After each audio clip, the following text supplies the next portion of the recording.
Yes, most of us watch guides and educational channels in order to climb the ladder to gain LP, but those of us here also want to become better junglers. That way your LP gain is sustained, and for that you need the right tool for the job, and that's the jungler that you pilot. Hello and welcome to another jungle guide, and in this one we shall be having a look at the 9 best champions that will make you a better jungler in Season 12. You know what will also make you a better jungler? Attending our huge-scale, largest ever conducted jungle bootcamp starting February 21st to February 26th, and guess what? The first day is free. Allow me to explain more. I'm Virkayu and I will be hosting the biggest jungle bootcamp ever made in League of Legends. Along with my personal approach and lecture series to jungling from novice to expert on day 1, we will be covering jungle tracking, off-meta versus meta, how to play in winning games, losing games, and even more. And yes, that includes all the fundamentals from a basic to an advanced level: ganking, counter jungling, invading, technical pathing that allows you to track at such a level that only Canyon understands, how to set up your early game plans, how to actually enact those game plans, and much more. Even if you're not a jungler, this will be good for you to know. And if you are a jungler, you need to know about lanes as well. So we will have high elo laners come and explain the relationship between wave management and the jungle, such that you can improve in all facets of the game. In addition to the lecture series by myself, we will have guest speakers give you detailed breakdowns upon every aspect of jungling, along with personalized coaching throughout every single day, Q&As, activities, quizzes, and personalized missions that I will come up with that you can take every single day to improve your gameplay in a specific actionable way. Remember, the first 300 people who sign up for this bootcamp next week starting February 21st, where the first day is free, will be getting a super secret jungle package from me as well as bootcamp to help continue your improvement long after the bootcamp completes. Buy your tickets now and I look forward to seeing everybody there.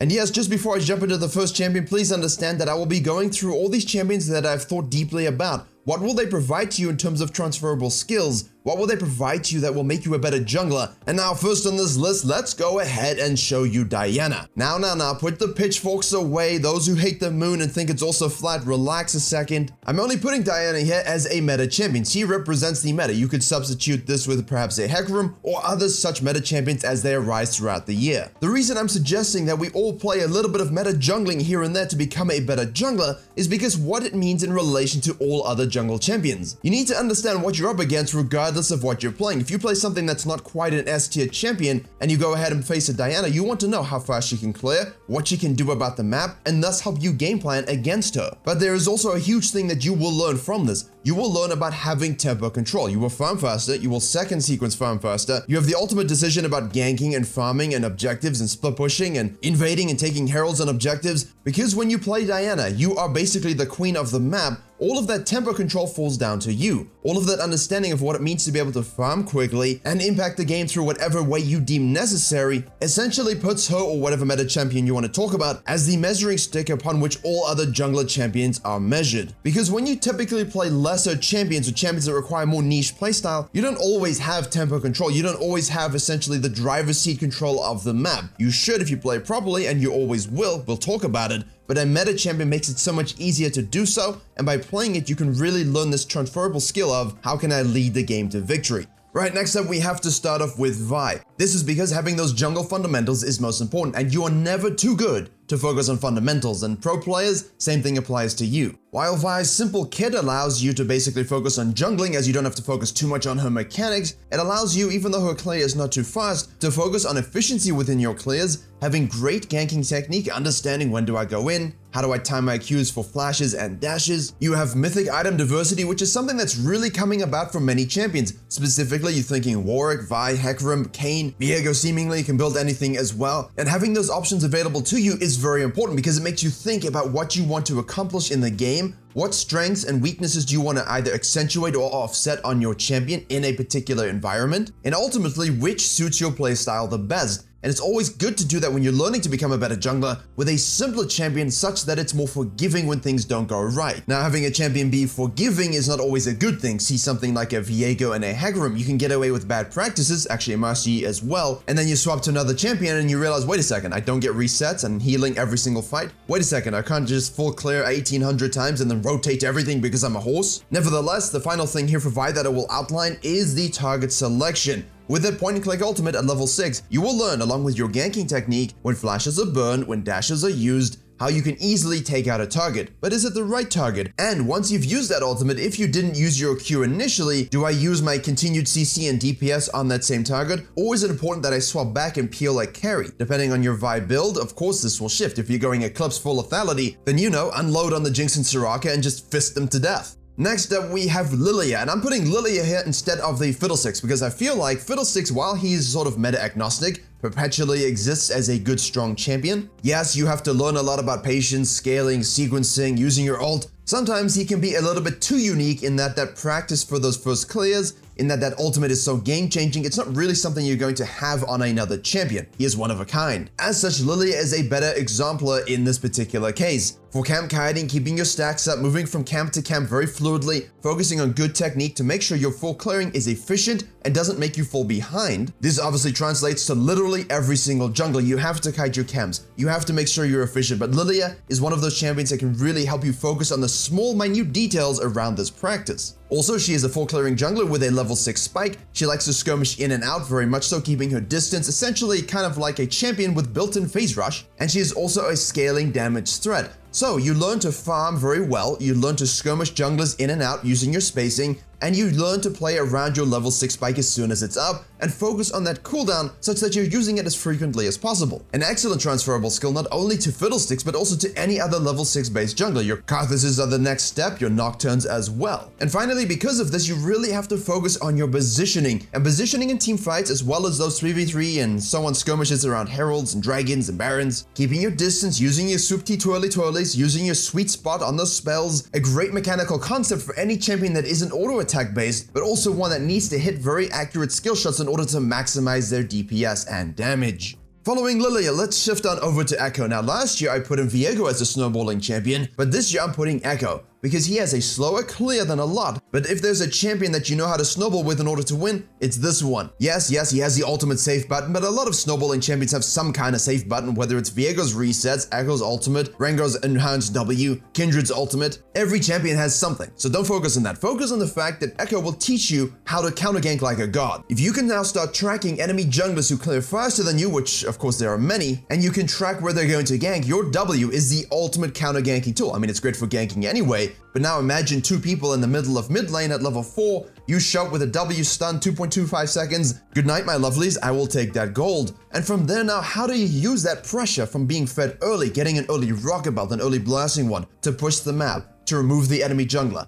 to continually dive and punish lanes, to essentially not wait to carry the game. You have a lead, use it, win the game, close it out. And now this isn't the same as an early game jungler, because obviously with Echo and scaling junglers like this, you can get fed at different moments, but it's about being within touching distance and making the right plays wherever possible, such that when that moment, that Nexus event happens, you capitalize, you take the gold, and the map is now your bitch. Echo's one of the best at this, obviously Viego's in the same kind of realm, Rengar, Kindreds, and for direct reference to this particular playstyle, I will link on the card above as well as the description below a link to my gameplay channel, where I have Rengar, Echo, Kindred, and all kinds of video topics available to you to give you a gameplay example of this. Next up, we have to go back to fundamentals and we're going to shift to Warwick. The reason for this is not because of the same reasons as Vi, although general fundamentals of good clearing and activity with shortened early clears still is very much the same. No, for Warwick, what you're getting is map awareness, CC stacking, CC avoidance, spell anticipation, team fighting as a fighter with epic disruption, and also, should you engage or should you peel, especially with subtle peeling, something with your E-Fear or even your ultimate. Warwick has a really low skill floor, but his skill ceiling is insanely high because all of these skills are things that even high elo junglers don't do properly. Now, typical map awareness, obviously with a Hecarim, what good is that speed if you don't notice it? So if someone decides, hey, you know what, I love Warwick, I've learned the fundamentals, what's a good champion for me to go to that's more meta? Well, now I would say, okay, shift to your Hecarim, use that map awareness component to basically become a better champion at rotating to those situations. Warwick, on the other hand, because of his W passive, means you can eat all of the map wherever you want and do whatever you want. The CC stacking is something very important. Even in coaching sessions, people leading with ultimate, always using E maybe too far away from the ultimate as well, essentially looking to use your fear not only as a fear but also as a damage reduction component,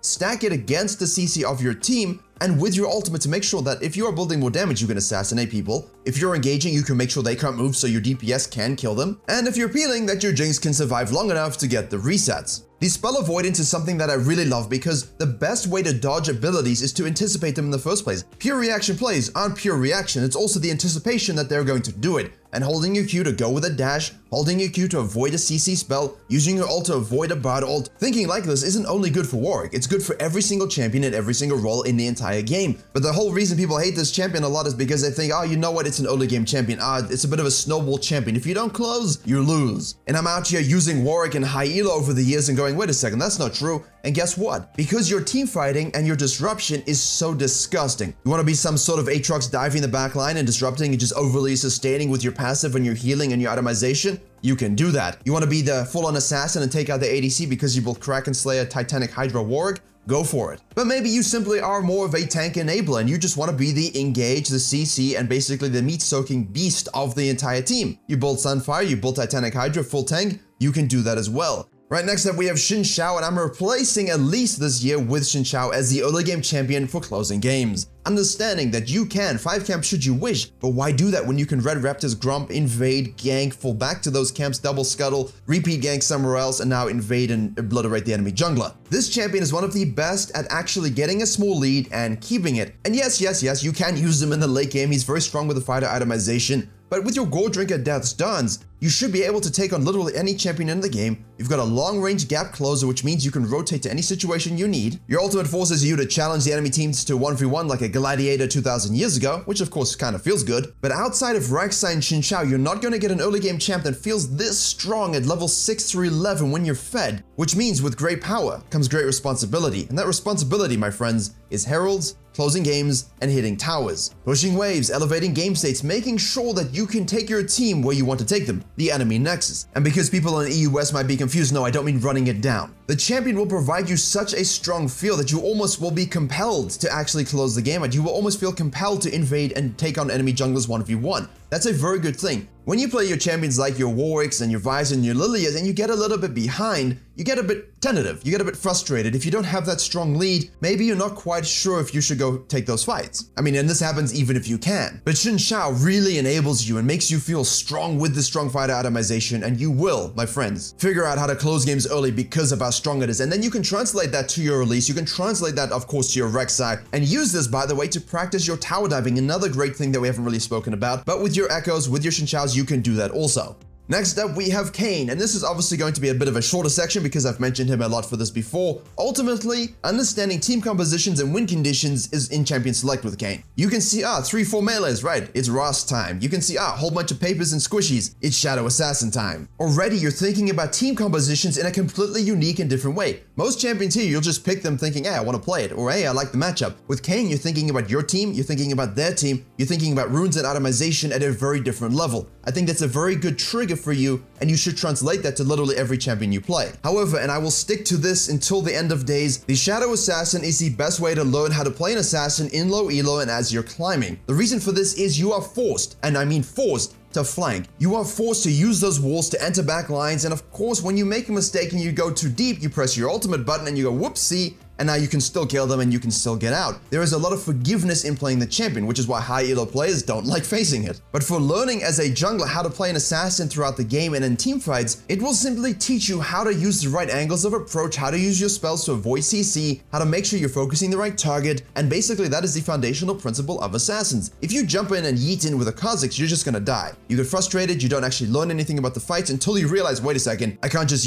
run in the front. But if you have been playing Shadow Assassin Kayn, the concept of flanking here and that feel that you'll have will really help you be a better team fighter as an assassin all around. You won't have the safety of your ultimate, of course, but hopefully target selection and other such focuses from an assassin point of view will really help you translate those to other assassins. And on the other hand, if you're playing Ross, much like the Warwick, you have that sustainy disruptor team fighter. And I think for Ross, the biggest thing here is, how long can I stay in a fight before I die? How long can I continually auto attack, use spells, heal up, and really stick around to bait enemies into fights that I know I can win, but they don't know that they're going to lose? Similar to Warwick in that situation, yes, but obviously in this case, it's a little bit different. You've got a bit more of an engage with your W, and you're not so much as a peeler, but definitely a huge disruptor, getting into the backline, over sustaining, cleaning up fights, making sure you have good target selection with your W. And typically you will go gold drinker, so you're also learning a lot about team fighting here, getting disruption, and of course using active itemization. And this is good for all ranks, by the way. A lot of junglers that will watch this, and even if you're high elo, maybe you play 4 or 5 champions, a lot of you specifically in Diamond are really lacking in specific ways to play champions and different strategies.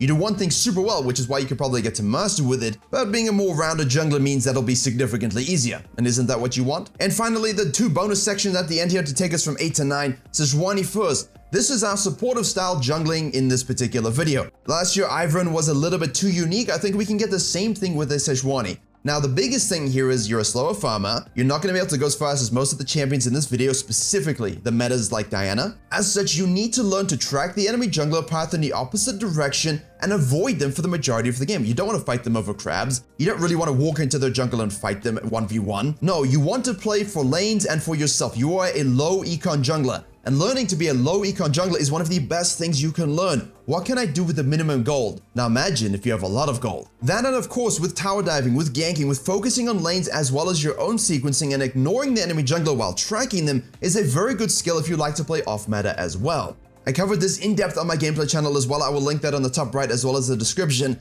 Being able to use Sejuani to this level, or any tank jungler to this level, means you will find a way to create the win condition and support the win condition no matter what it is, whether it's the top lane Aurelia, whether it's the bottom lane ADC, whether it's the Ahri mid lane that now wants to roam with you to invade the enemy jungle and take them out because you do need the help. But this more low econ, gank heavy, laner supporting, farming control, jungle tracking playstyle is also really just fundamental, and you need this with every single jungle you play. You take this and you put it on a Diana, now you're pretty damn scary. And now with our Ras and our Warwicks, yeah, we're talking about engage and peeling and disrupting. It's quite loose, you know, you can move around the teamfight as you wish. With a tank, you are the engage tool. You are the go button. When they step out, when they're 1-3-1 and you are 5 and you pull the ult, you must be quick. As soon as you see the moment to engage, you must pull the trigger. Your team will follow up if it's a good engage and they are present. But you know, if the engage is way too far out there and you're kind of yeeting in and there's too much space between your engage and your team, then you didn't engage right. And if you keep engaging and dying by yourself with no follow-up, then you're going to start to make that connection and go, well, maybe I should wait a little bit, or maybe that trigger pull was just bad. Additionally, once you've mastered sort of engaging like this, turning to peel in the same teamfight with your copious amounts of CC is absolutely invaluable. Don't have the shield of Ivern to sit backline and keep the Jinx alive, but you do have the ability to Q and E for whatever melees you have on your team.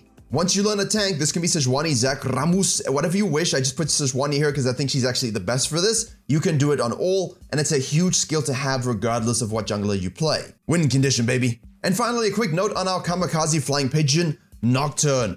Now, what he does here is he doesn't really bring anything new that you wouldn't have learned from, say, your Lilias, from your Assassins, from your Snowballers. But what he does bring in his own unique way is the ability to use the map as your conduit of victory. By that I mean split pushing, and map pressure is now opened due to his semi-global ultimate. Yes, you will farm like a Lilia. Yes, you will play around your level 6 and hopefully use it as much as possible with Ultimate Hunter. Yes, you also have item diversity that you would have learned from other champions. But the ability to split push, hit towers, watch for other champions, and learn macro, this is absolutely huge. And obviously the nice thing about split pushing is what you want to do is rotate to your team once you've created the pressure and forced a rotation. But with Nocturne, that's much easier because you can just move a little bit, and now you can ult dive while they sit 2 top to deal with you because you're such a Chad. And there you have it, 9 best champions for you to learn how to be a better jungler in Season 12 that accentuates every aspect of jungling in my opinion. Yes, there are analogs that you could perhaps replace. I do think these all bring something unique, and my challenge for you guys is to play, of course, 5 games of each of these champions and normals and flex queue, what have you, and see what you can learn and bring forth to whatever main champion you enjoy playing. Thank you very much for watching. I hope you enjoyed and learned something. Please do like, share, and comment if you did. Don't forget to subscribe for a whole bunch of content coming very soon. I hope to see as many of you as possible on Monday in the bootcamp, and as always, I will see you all